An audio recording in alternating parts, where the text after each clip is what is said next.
Greetings, brothers and sisters. So I'm going to do this intro for tomorrow because I just got done reading all the comments of people, and I would say there's 50. I mean, I'm just guesstimating between 20 and 50. I don't know how many comments from people saying they saw braces. One person saying in some old date they rented the VHS tape, and they remember seeing braces and joking about it. My wife read some comments where people were saying that they were kids and they made a song about the girl Dolly having braces, like when they were kids, and it was like a thing their family, was a big deal, right? And so my wife and I remember seeing braces, and which is, that for me is like two people who are real, with all the commenters, you never know what's happening, but overwhelming amount of people remember seeing braces with the James Bond film. Now, my wife was looking into this a little bit. I looked into it a little bit. She found some guy who had a VHS tape, and he played the VHS tape and videoed it, and there was no braces. So this is an old VHS tape. The woman herself said she didn't have braces. She was asked, because that's how big a controversy it is, that the actress was asked. The director was asked, and he said the thought behind the joke was that she was small and he was big. But the defining characteristic of the Jaws character was the metal teeth, right? The Jaws character had these metal teeth. He could bite through all kinds of things. And, the metal teeth was why he had the name Jaws, right? That, he was big. Yeah, sure. That was secondary. He was 7'2", but his main characteristic was the metal teeth. The girl was short and she had the pigtails, and her lack of height corresponded to his being tall, but his major characteristic was the teeth. So it would have made sense when she smiled that she would have had braces, right? That's why she saw something in him that she had the same issue. That's the joke, right? That's the joke we all remember. So if they didn't edit it out, right, the only reason to edit it out is to screw with all of us, right? And pretend that it never happened and say your memories are wrong, to gaslight us. So, there might be that, right? Is this James Bond is filled with this satanic Illuminati, British spy chaps stuff, right?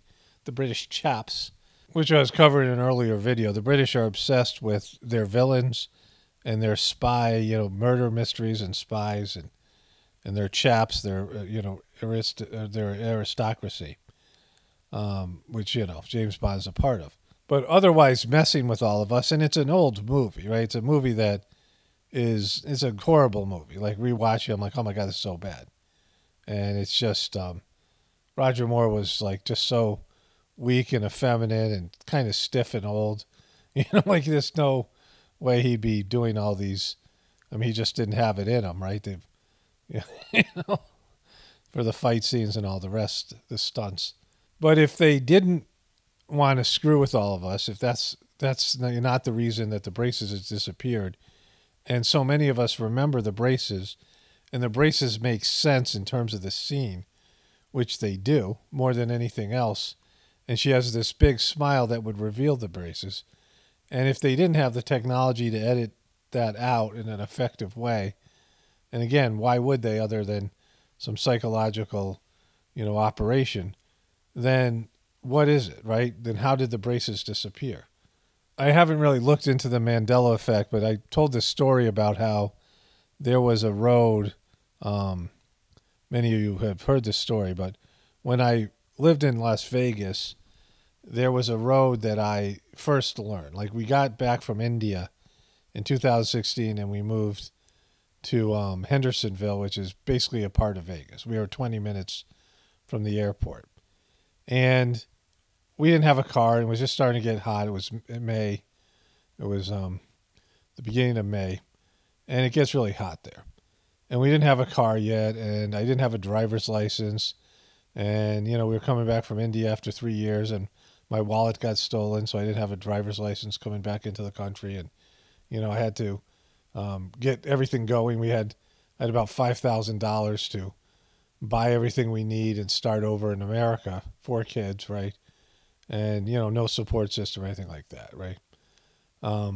So it was tough going. I had to walk to Goodwill and buy a bunch of stuff like just pots and pans so we could cook food, and I had to shop for a car. And I walked down this road, and there was a road leading from our house, from our apartment, because we live in an apartment complex, and there was a road that had a female's name, right?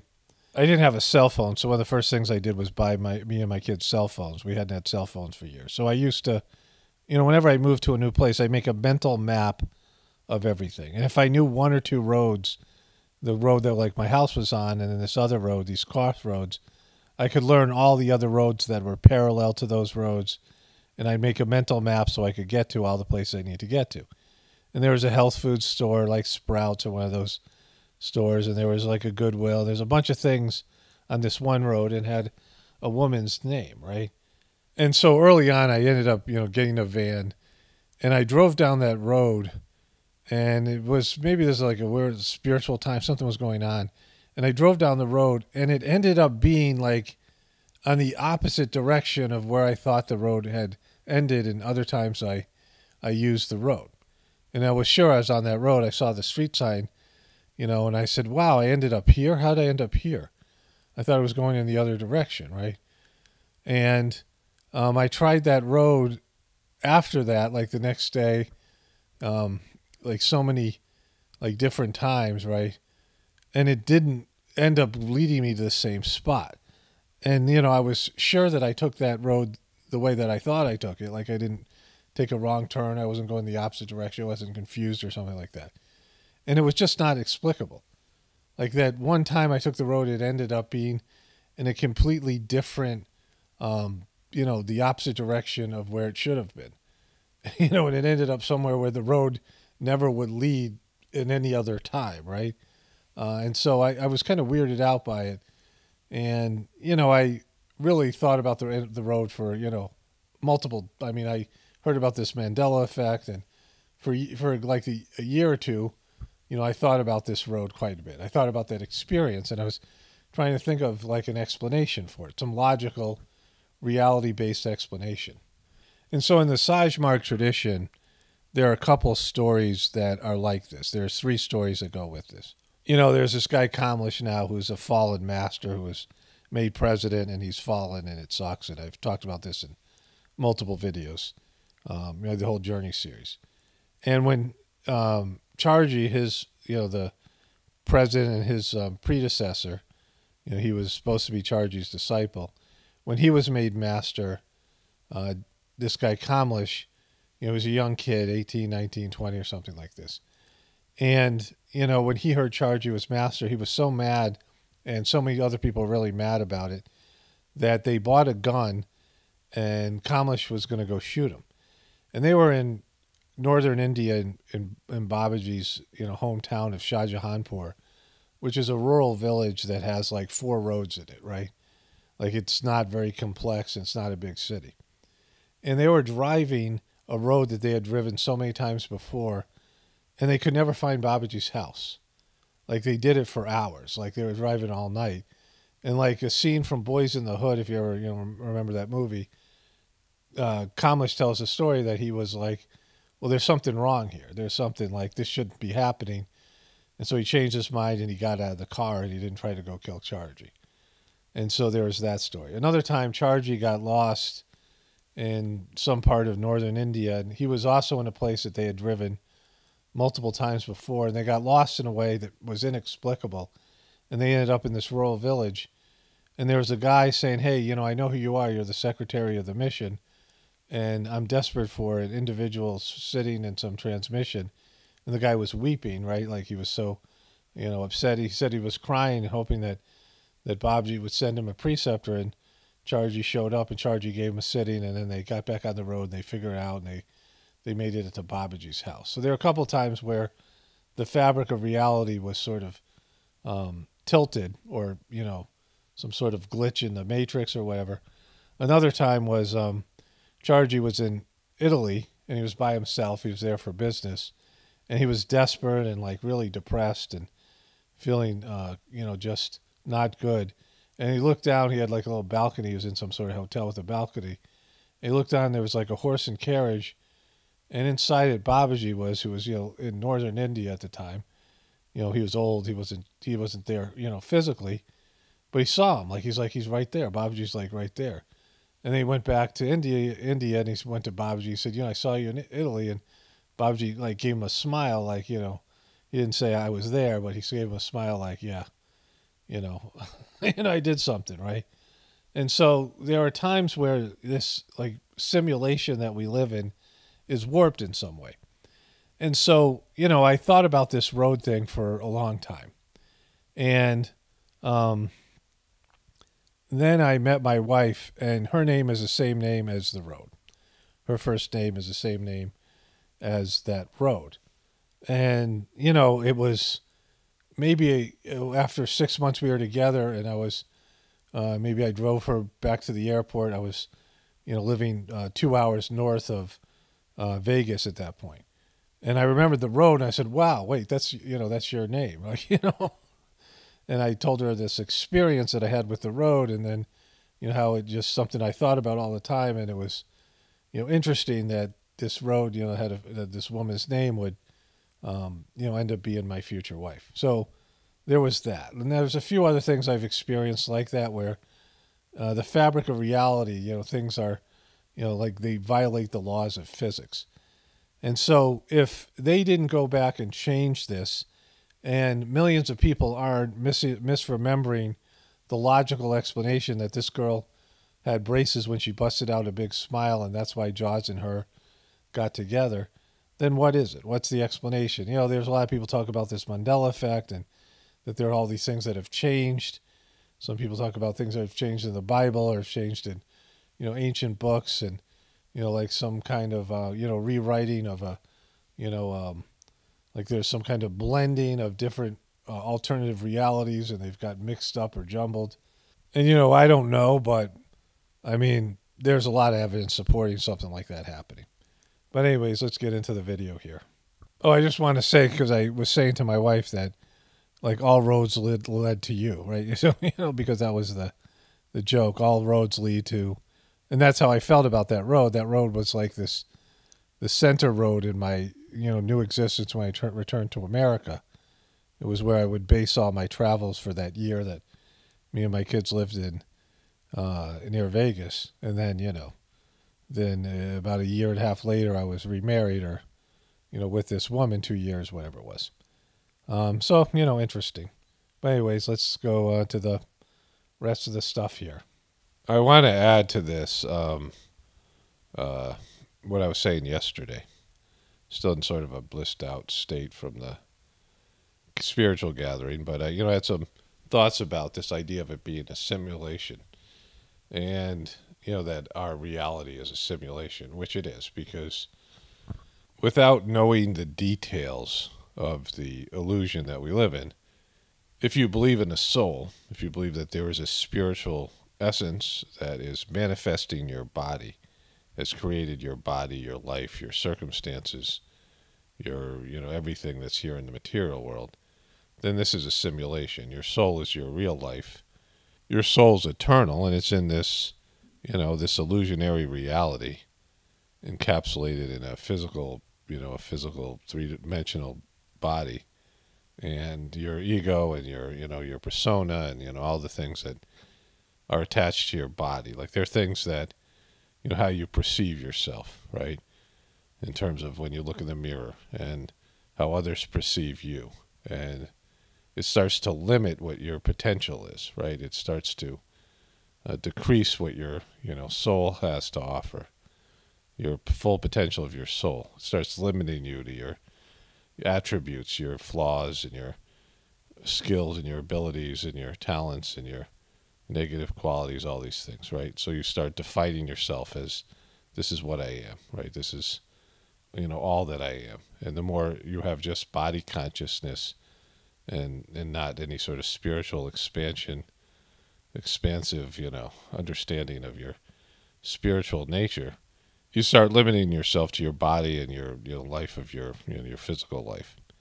And then you're caught up in the matrix, the illusion, and it's, disconnected from your true spiritual nature. So we should look at this as like we're in some sort of a video game, right? Like it's, you're an avatar in a video game, and there's something, beyond your limited perspective. Like for an avatar who's unaware that they're being controlled, unaware that there's, of course, the person's controlling you with a literal controller, but if you were in a video game and you thought you had choices and you were an AI, right, or whatever in that video game, but there was something beyond you, a human being that was controlling your, everything, well, that would be quite substantially different. And so the nature of the simulation is a little bit more complex to figure out because there is physical reality. And it's, physical. It's something you can touch, taste, feel. You can experience with your senses, physical pain and pleasure and things. And so, there's like a reality to it, right? Where there's physical reality. Limited connection with the world of the soul and all the rest of these things. Like I was thinking about the flat earth movement a couple days ago. And it ties into this. And so one of the problems with the flat earthers is that they have taken all this data of the lack of evidence supporting that the earth is round, right? That there's no curve, all these things that they talk about. Things that don't add up. And that could be evidence of a simulation. In fact, it would be, right? Whatever evidence is valid in what they're seeing, the world being illusionary. But instead of applying it to an idea that this is a simulation or some other explanation, they go back to the Bible, like the firmament and things like this. And the Old Testament sucks. It's not a good spiritual book. It's not a spiritual book at all.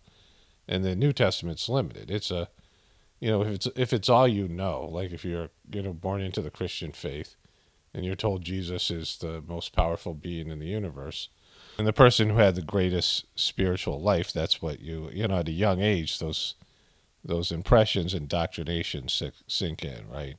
But if you break free of Christianity, like some people do, break free of their religion, not just Christianity, but the religion of your birth, but you don't become an atheist, like that's the other problem, right? This is similar to the problem with the flat earth movement, where you go to the opposite.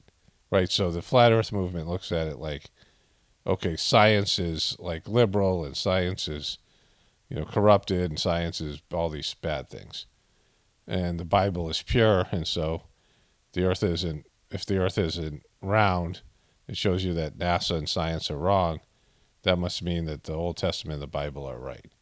And that's where, it fails because it doesn't hold up to any sort of, a model, right? The flat earth model just doesn't hold up to reality. And so then they get into the firmament stuff and the, crappy part of the Old Testament and all this stuff. But it's just like that with atheists, say, people who leave religion, but they say there's no God. Well, the religion is bad. That doesn't mean the God is bad, right? Religions don't represent God. People get mad at religions and then they get mad at God. Like it's God's fault that religions suck, right? Like, for me and my, people who are waking up to the reality that Daji is corrupted in the Saj Marg's, the heartfulness system that he's created and all the stuff that I've been covering in my journey series. To those people who, wake up to that, that doesn't mean the system itself is bad or that God is bad. It means that there's a person who, took advantage of a situation they were in, and which happens all the time. People get corrupted by power and their egos. I mean, that's just common human. That's a human problem, not a Saj Marg problem or a godly problem, right? And so the religions aren't Jesus's fault. I mean, Christianity isn't. The corruption in Christianity isn't Jesus's fault. If some minister or priest abuses a kid, that isn't Jesus's fault, right? Like that's not, you don't blame Jesus for that. It's just that, we could say, well, he isn't watching out for you or protecting you or whatever. I don't know about any of that. But it certainly isn't his fault that people have come in and, destroyed what was pure about his message. But there are people who leave their religion but still believe in God. And they move to a spiritual situation where there's a direct connection with God. And for those people, they can find that there's more sophisticated teachings out there than the teaching of their religion. Like there's remedial teachings for religion that is there for people who aren't, good at what they do, right? Who aren't, they don't have the ability for abstract thought. They're not good at religion. They don't have much talent. Maybe it's a first life. They're just not capable of any higher level understanding or consciousness. And what I'm saying here is you have to break free of the indoctrination and then understand that this is, higher levels. And so if you had evidence that the earth was not what people are saying it is, that doesn't mean it's going back to the Bible. It means it's, a simulation and something more sophisticated, right? I mean, just, whatever it might be. I mean, this is something that plagues the truth community, that you find out that you're being lied to by the people who run the system, the powers that be.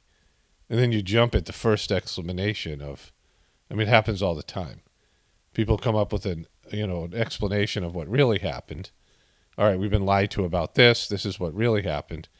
And the majority of people in the truth community jump immediately to that new explanation because they don't really have the ability for critical thinking, and they're not, they're just listening to somebody else interpret reality for them. And that's, it plagues humanity. Oh, this is a lie? Well, this is the truth. Okay, that's the truth now. And then they defend this new bogus truth, because they don't think through the idea that there's probably something much more, like it's much deeper than people actually know. So this earth is a simulation in whatever way. And, something like this thing with Dolly and JoJo's may be, an indication of the, whatever it is, right? Whatever they're calling Mandela effect. I mean, again, like I don't, people come up with an explanation, and of course it's going to have flaws, and I don't really know what the explanation is for the Mandela effect. People have these different things. But you'll see people will announce it, even in my comment section. Oh, yeah, this is what it is. This is what it is. Do I know? Yeah. Before, 10 minutes ago, you didn't even know it was a... But now you know the new thing. And until you know the true nature of your soul in the spiritual world, you can't really assess the illusion that is Earth. You have to go deep into the understanding of spiritual reality. And I'm not saying I have, because even though I've done all this meditation and work on it, and there's just all this understanding of the nature of the soul in the Sagemark system, like it's just a drop in the bucket of the full, until you die, you don't even, even the highest developed spiritual beings don't really understand the nature of the spiritual universe, because it's, so, the physical reality is so real, and your body is so real. And so it's very hard for people to even make the most limited contact with the nature, the true nature of their reality and their soul, which is their soul. And so, yeah, but there are these glitches and things in the matrix, deja vu, whatever it is, right? Our understanding of, time in a three-dimensional setting as being linear instead of cyclical, and then all the rest of it. But, there's Fetterman. Somebody sent me this great thing on Fetterman. I want to go right to that. Okay. So this is stunning even for Fetterman. We get more insight to Fetterman's incompetence. So in a video entitled, I'm not putting you on the spot here, John Fetterman presses CEO about credit scores. And so what this is John J. Fetterman is on the Senate Banking Committee. Now, the Senate Banking Committee is in charge of regulating banks and all things to do with banks and banking, right? It is where government meets the banks. And just today, I'll get to this in a little bit here. It's somewhere on one of my toolbars. There is another bank that's failed that's getting absorbed by J.P. Morgan Chase. So it's another bank failure. We're on the verge of economic collapse. The banks are running amok. And this guy is being put as a guardian of such things, right? This incompetent MNFer. So let that sink in for a moment. He's here with Equifax, TransUnion, experienced CEOs who are testifying about they're credit score companies, right? And they have to do with, establishing credit for people. And Fetterman's going to ask a question. And like, I'm in this state of like spiritual bliss from the gathering. Like, I haven't had the experience like this in years. I've been talking about this on my other videos. So I'm in this different sort of a state, and especially when someone sent me this yesterday, and I watched it, and like I was, I'm kind of out of it, and I just don't care about this stuff, and I'm stunned by, what we're about to see. So pay attention what Fetterman's saying, like more so, just, because it's important, this interaction, and then pay attention to the CEO, I think, of Equifax's response, and then Fetterman's response to him, because it's like, well, you got to see it for yourself. Pennsylvania's recognized. Yeah. Guys, thank you very much. Thank you, Mr. Chairman. Thanks, Senator Tester. Senator Fetterman of Pennsylvania is recognized. Yeah. Thank you. So there's like three guys there. Let's go back to this. You can see it. Here's Fetterman here. And there's three guys here, right? So there's a guy that was on video, some people in masks. So Fetterman seems to be the only human with these three guys. Thank you, Mr. Chairman. There's a chairman sitting in the middle there. This is the chairman here. So he's got a scratchy voice. You can't understand here. Here are the CEOs. It's Fetterman, and these are all supposed to be filled with senators' seats. Like, these are all senators. But they got Fetterman by himself here. Thank you, Mr. Chairman. And gentlemen, today, and I want to be clear, I'm not putting you on the spot here. Well, that's good news, because with your sharp intellect and your penetrating your mind and your ability to articulate your thoughts, I thought you were going to rip us apart, but now we see that you're on our side, so that will breathe a sigh of relief. You're not going to come Fetterman smash all over us. Just had some research that my team has come up with. His team has come up with some research, so he doesn't understand this, which you're going to see in a moment.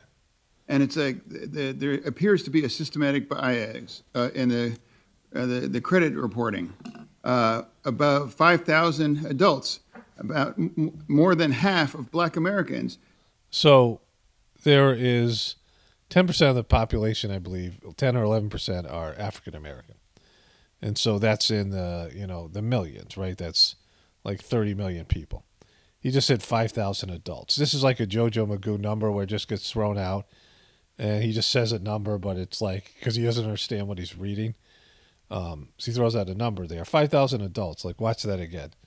Because it's like just... in the credit reporting, about 5,000 adults, about more than half of Black Americans report having low or no credit score. Hispanics, 41%, whites, 37%, and Asian Americans, 18%. So that 5,000 means absolutely nothing, right? And again, is that something that perhaps might sound accurate to you right now? Does that sound like something that might sound accurate to you right now? Because my staff sucks. Like, I can't trust them for anything. They give me these papers, but I want to talk to you guys because, I can't trust my staff. Like, I mean, they're my staff, right? Like, what if they were competent, why would they be working for me? Like, wouldn't they quit in protest and say that this guy can't do his job? So, I mean, like, who's to trust? Now, listen to this guy's answer and Fetterman's response. Senator, there's a large population, too large in the United States, that have no credit score. Our math is about 20 million Americans are not in the formal credit file. There's another 60 million Americans that have very few trade lines that are generally not scorable. So it's a large population. A big priority of ours is to use alternative data to help them get access to credit and develop a credit score and a credit report. So you don't believe that there is an issue then? No, Senator, I agree completely. It's one of our priorities. holy poop. Did you just hear that?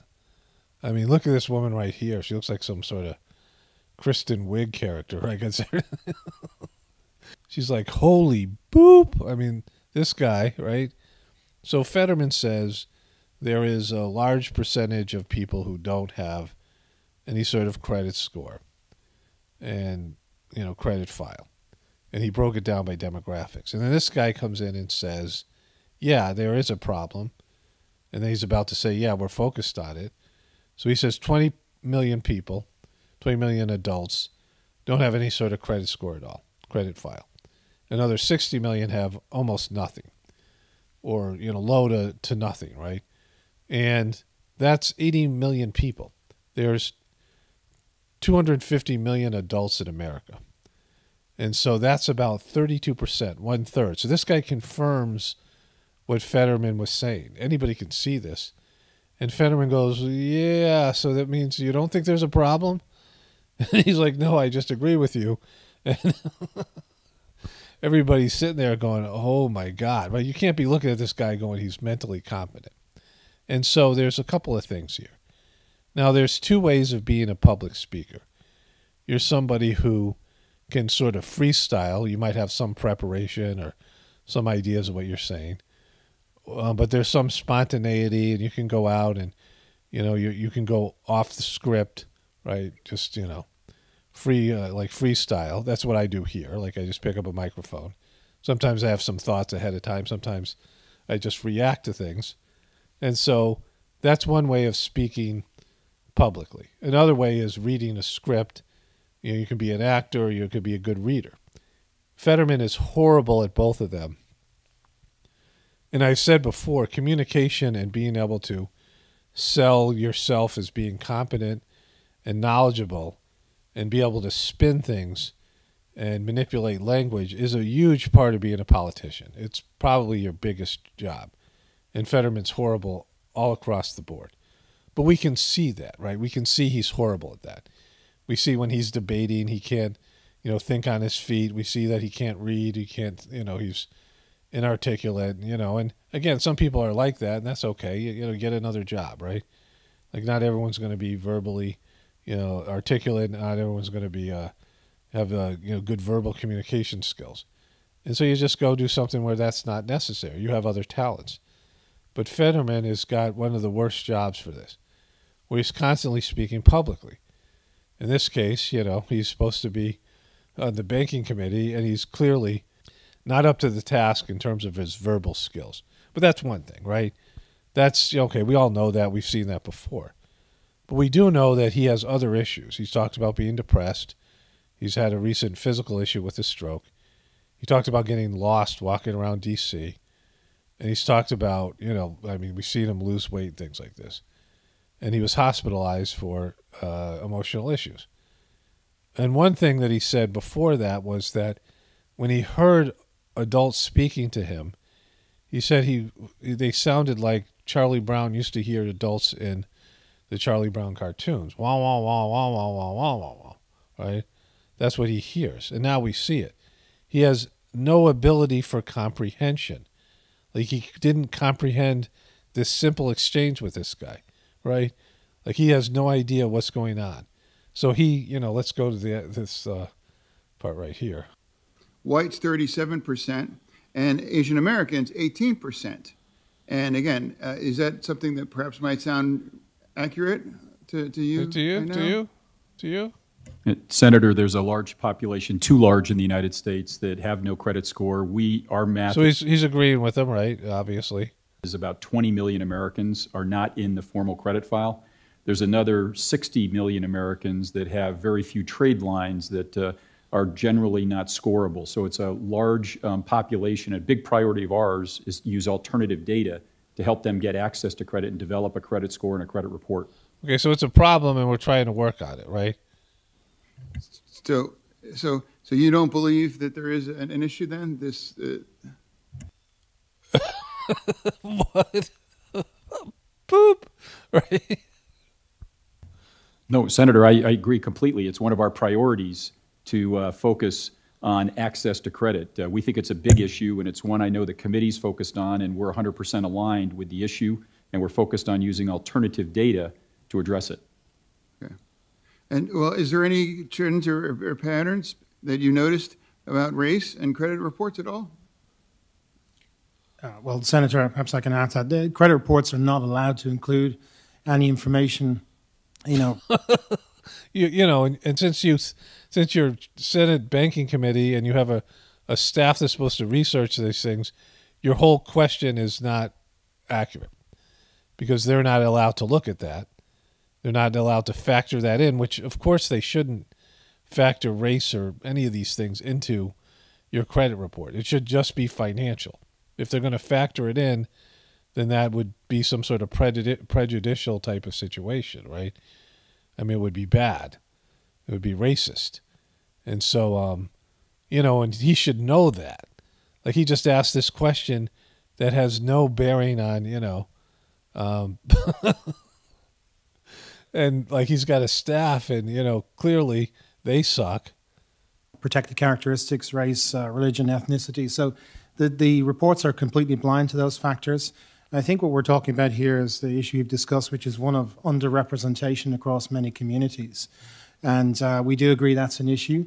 And as we said in answers to question Scott, and that we believe that we've been very proactive in trying to address this issue, and we believe there's more we can do, and we'll be very focused on making sure that we can improve access for everybody across the United States.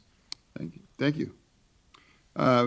According to the FTC, active duty service members and their families are nearly 3 times more frequently victims of digital theft than other U.S. adults.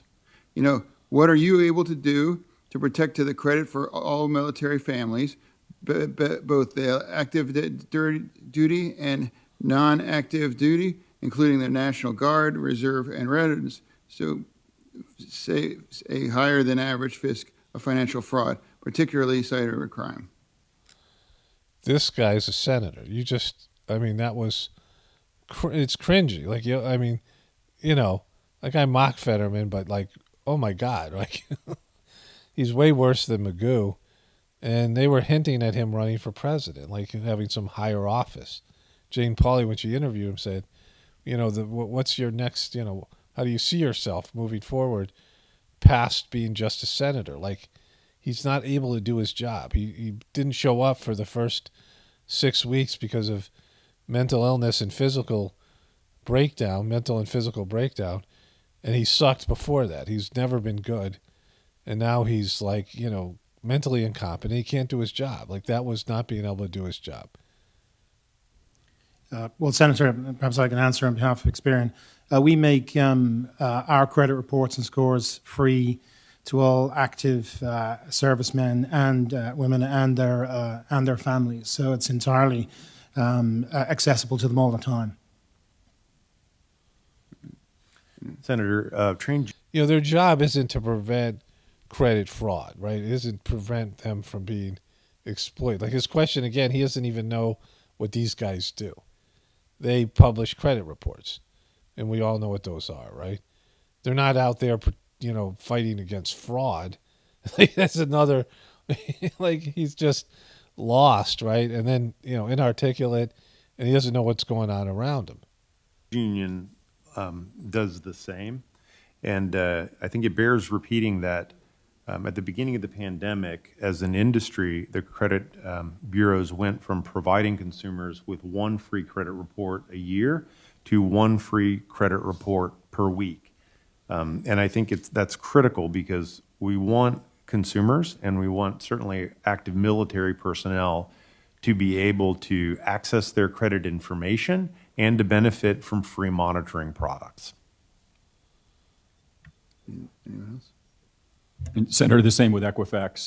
You know, we have a program where the active service members have access to that information, and it's a priority of ours to support them. Okay. And my last question, transgender. Oh,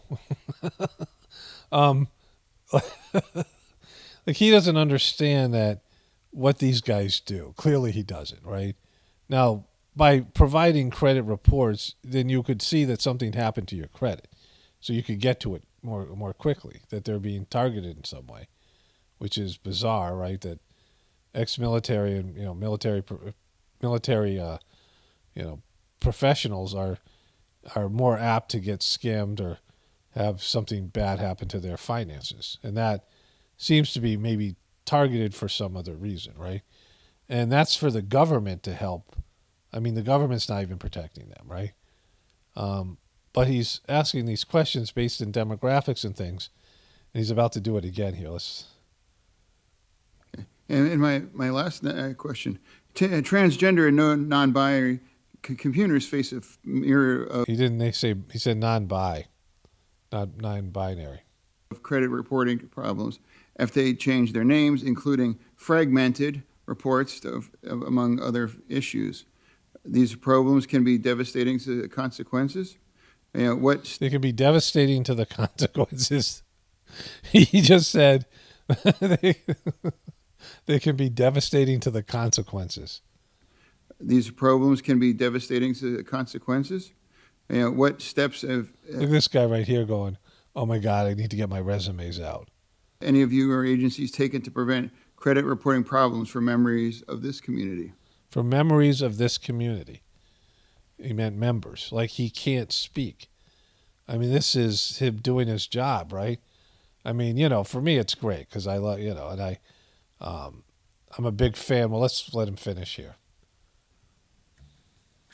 Well, Senator, if I could start. The issue you raise is a very serious issue, and it's why, at TransUnion and we in the industry, we match consumers to credit records using a wide variety of criteria.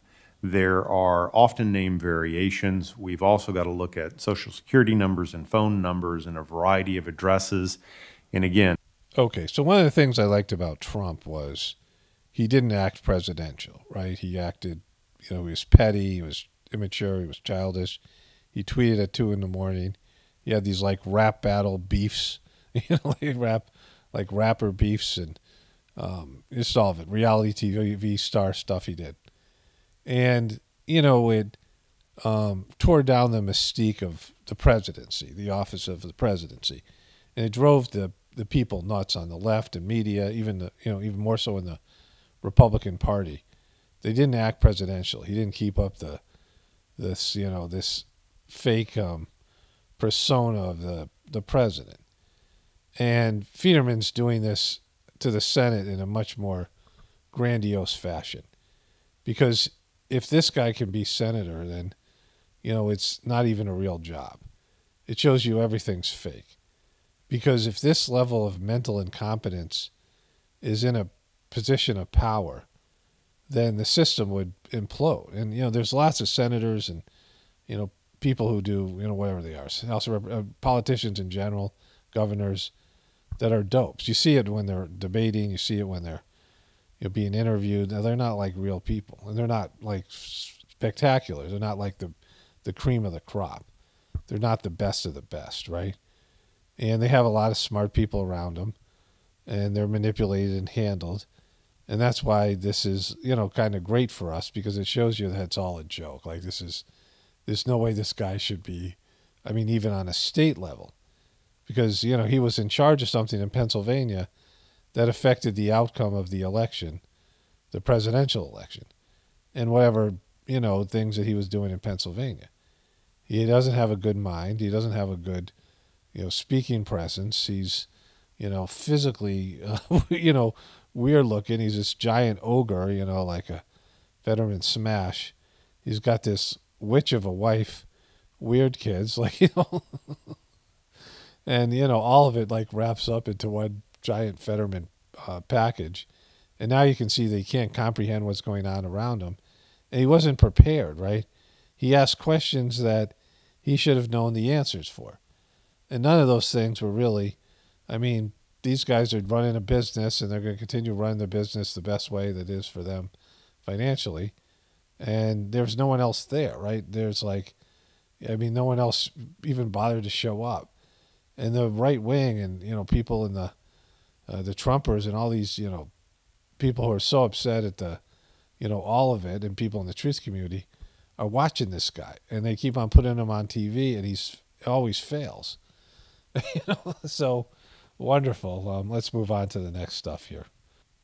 Okay, so before we move forward, and a lot of things to get to, Dream for America. It is, we are fighting to build Generation Z political power from City Hall to halls of Congress. We're proud to welcome Giselle J. Fetterman as senior advisor.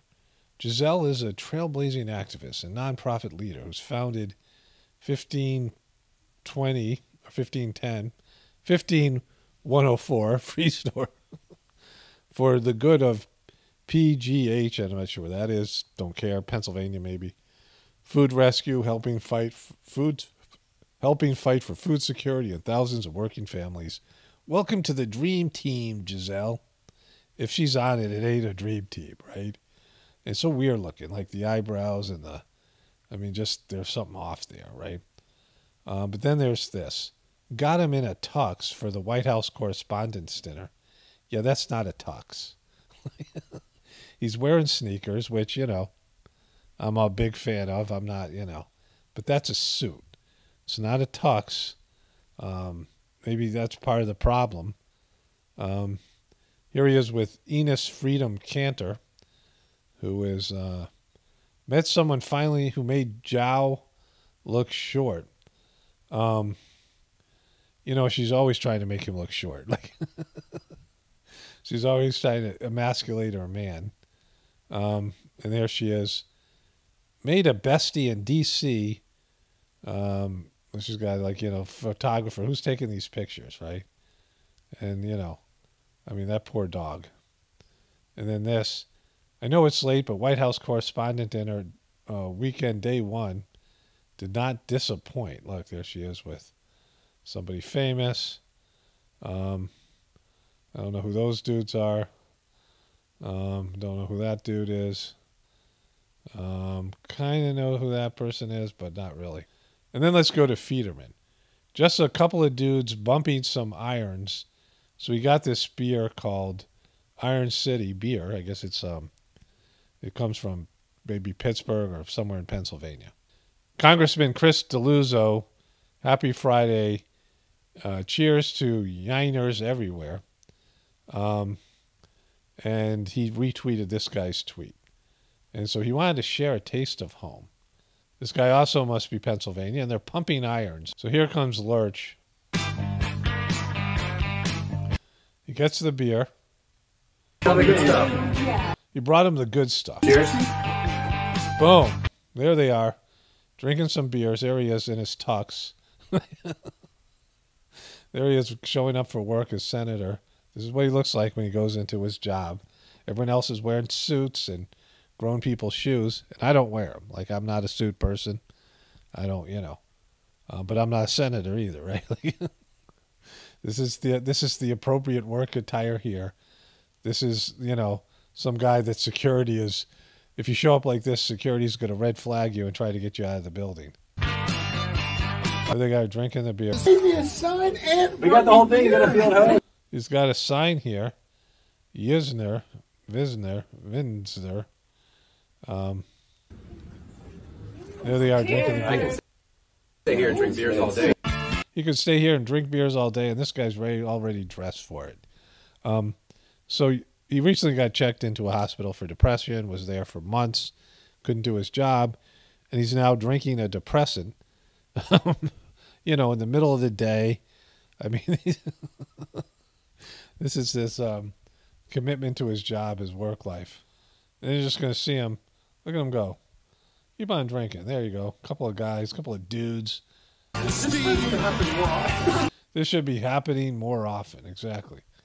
Like you should be sitting there getting drunk in the middle of the day. You're just in a part of the, one of the committees in charge of the banking committee, right? Like you should just be sitting there drinking irons, pumping irons, putting up Visner up on your thing or whatever it is. Then he's going to go for a long chug here. Look at him go. He's just sitting there. Like, make sure you get this on camera. Because you know how articulate I am when I'm sober. Then he's going to point to this sign here. I'm going to show you the sign. There's the the sign, Yinsner. So I guess this has something to do with, I don't know. A Yinsner, a native inhabitant of the U.S. city of Pittsburgh in western Pennsylvania. So he's a Yinsner.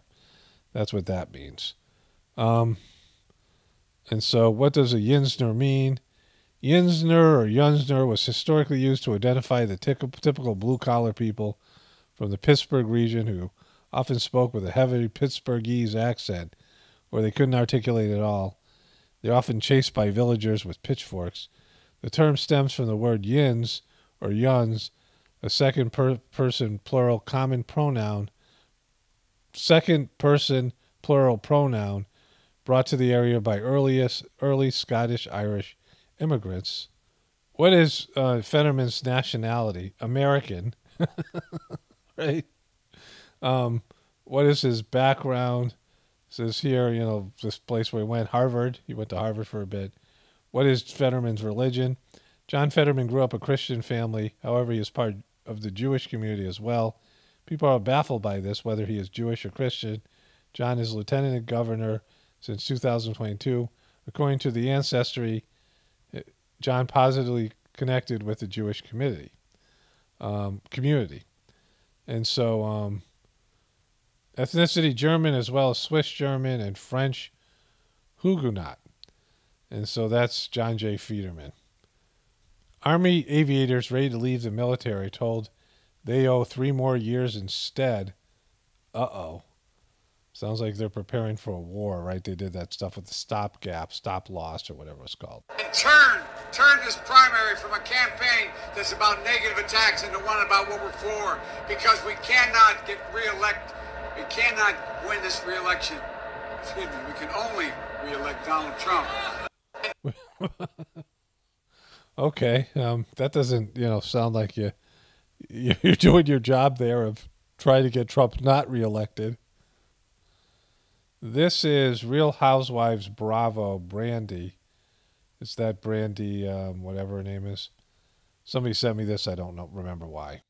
It's No Filter Saturday, I guess. Saturday. I've had the stomach flu for 7 days, and I've been in hell. This is my first outing. I'm gonna go see You look like you've been in hell.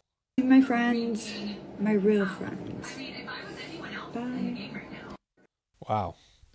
I guess because she's so ghoulish, I don't know. So as recommended this by YouTube, a couple of senators here are unveiling legislation to protect children from harmful impacts of social media.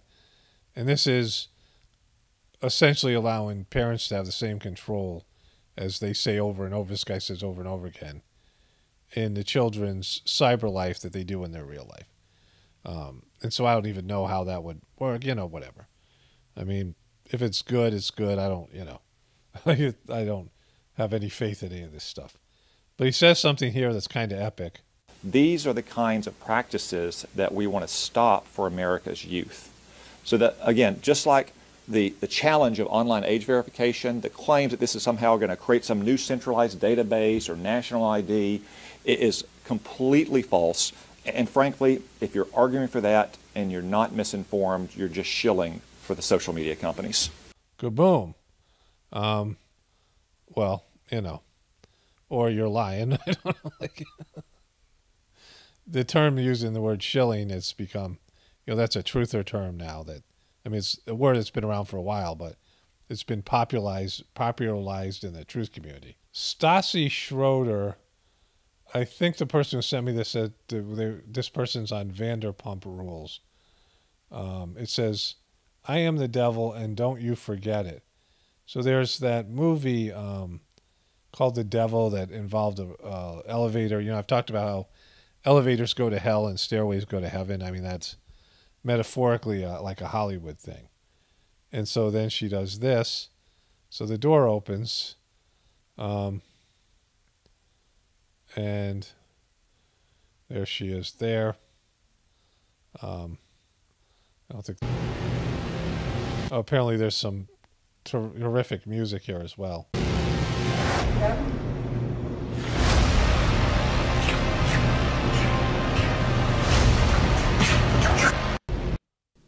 Okay, so something you need to know here. Joe Biden, 7 grandchildren, everything you need to know. President Joe Biden and First Lady Jill Biden are proud grandparents to 7 grandchildren, right? What they're missing here is Hunter Biden's stripper baby, because Hunter Biden fathered a child, and we're going to get into that too somewhere else. I have another tab open somewhere. Hopefully I'll get to that today. So he has all these, older grandchildren, 29, 22, 21, right? There's his ex-wife, Kathleen Burrell. This is President's son, Hunter Biden, shares daughters Naomi, 29, Finnegan, 22, Maisie, 21, with ex-wife Catherine Buell, and son, Bo Jr., 2, with his current wife. He also fathered a child in 2018, which they don't, right? Which they don't say it's a stripper baby. It's a stripper named Dallas from Arkansas, and he was a crackhead at a strip club, and he, so they include this here, but there's no mention. And then there's the other grandchildren here with Bo Biden and all that, right? And so I don't know if his daughter, Joe Biden's daughter, has any kids, because, she was traumatized by taking showers with him. And so just to understand what's going on here. My name's Amelia, and where are your grand... So this is from Forbes magazine. Biden doesn't acknowledge the existence of Arkansas child of Hunter Biden, which eventually I think he's going to have to, but who knows? Sons or granddaughters? We're okay. Her name is Amelia. She wants to know where my granddaughters are. One granddaughter lives in Pennsylvania, in Philadelphia. One granddaughter lives in New York. One granddaughter lives in Washington. One granddaughter lives in Wilmington, Delaware. And the other grandsons, my grandson lives in California. I left somebody out, didn't I? Anyway. Well, you left a number of people out, because that's 5 and you have 7. Or it was 4 and he has 7. Either way. Philadelphia, Wilmington, and I did say 5. You're right. So let me see. I got 1. You're saying he has 5 and he has 7. 1 in New York. You're leaving 2 people out. Like, he's not even considering the stripper baby. 2 in... The crack baby. Philadelphia. The stripper crack baby. There's a 3. No, 3, because I got one granddaughter who is... I don't know. You're confusing me, but they're all around. So you don't know how many grandchildren you have.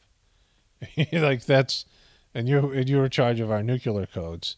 I mean, think about Fetterman and JoJo Magoo. They're saying that your governmental officials don't have to be mentally competent. I mean, that's what they're saying every day. Anytime that they lie and pretend this guy or Fetterman's doing a good job, I mean, gaslight you to pretend these guys are mentally competent. They're not, right? So this is Kamala Kneepads Harris. Like, I remember that today when I saw this. Like, I got all these negative nicknames. And like I'm in a completely spiritual kind of state because of the gathering. And like I was saying yesterday, like, it still doesn't stop me from meanly crapping on people, right? Imagine what can be and be unburdened by what has been, What can be unburdened by what has been. What can be unburdened by what has been. What can be unburdened by what has been. What can be unburdened by what has been. What we can see, what we believe can be unburdened by what has been. What can be unburdened by what has been. Okay, so this is 3 minutes and 30 seconds. Unburdened by what has been. What can be unburdened. Like, I'm going to skip through about 2 minutes of this. Let's see what can be unburdened by what has been. So she says this constantly. I mean, there must be 20 or more so times, all times that it wasn't caught on video or the people who put together this compilation. But think about that, right? Like, My name is Horace, and I'm a red-tailed hawk. In our world, I do have the body of a hawk, but while fronting, I consider myself a Therian, because I am in a human body, but my identity is still a hawk. Not all animal alters will identify this way, and I am, in fact, the only animal alter in our system who does identify this way. I am doing my best to come to terms with living in a human body. My name is Horace, and I'm... So that happened. Nevada children have experienced rare brain infections and abscesses as CSDC investigates a large-scale nuclear training exercise to take place. What Houstonians need to know, people in Houston. So think about that, right? They're retaining military personnel who thought that they could leave for an extra 3 years, and now they're doing large-scale nuclear training. So put the 2 and 2 together, and you got apocalypse. Breaking this. So here's there used to be a guy that used to sit here. Remember that guy? He was excellent. What was his name? Lime or something like that. Danny Lime or Donnie Lime. And he used to sit there, Lyman. And he was right here. And now these two boops are here on either side. And there's nobody here. Where's this guy? This guy rocked. This morning, First Republic Bank has become the second largest bank failure in U.S. history. Regulators have seized the bank, sold off most of its assets to JPMorgan Chase, and arrested. So banks are failing left and right. And, you know. Deal as America's banking crisis flares up again. In a statement this morning, JPMorgan Chase's CEO Jamie Dimon says our government invited us and others to step up, and we did. He did note this will benefit JPMorgan Chase. We'll talk a lot more about it. But look, First Republic is now the third major bank to fail since March. The announcement comes just hours before markets open, and we're keeping a close. So kaboom. You know, it's all coming up roses. This is Thomas J. Hanks. Over at the counter, I shake the salt. You know, he's always been a creep, right? You take out a knife. Please don't cut my testicles. Please. I think it said this was from like 8 years ago. It might have been much longer, but whatever era this was, but just not funny and creepy. Please don't cut my testicles. Don't cut my testicles. You know, Saturday Night Live and Tom Hanks. This is what you get. So I guess this dog's in foster care, and it's up for adoption. And this is what his foster mom, or whatever they call him, foster owner, said about him. In her very honest adoption post, she described Prancer as a demonic, man-hating, animal-hating, child-hating dog who physically resembles a gremlin. Oh. She went on to compare him to a haunted Victorian child living in the... They start losing it here. Somehow some reason YouTube recommended this to me. Sorry. Living in the body of a small dog and claimed he had held her family hostage. My demonic chihuahua held me hostage. For 6 months. 6 months. You know. All right, so that's a good place to end. This is a long video, a lot longer than I was planning to make today, but there it is, and I still have a bunch. I only got to about half the stuff people have been sending me. I'm behind again. But there's always tomorrow. Only spirituality will save this world. It's Paul Romano, definitely reporting from the Apocalypse and the Ascension. Everyone have a blessed day, and be grateful.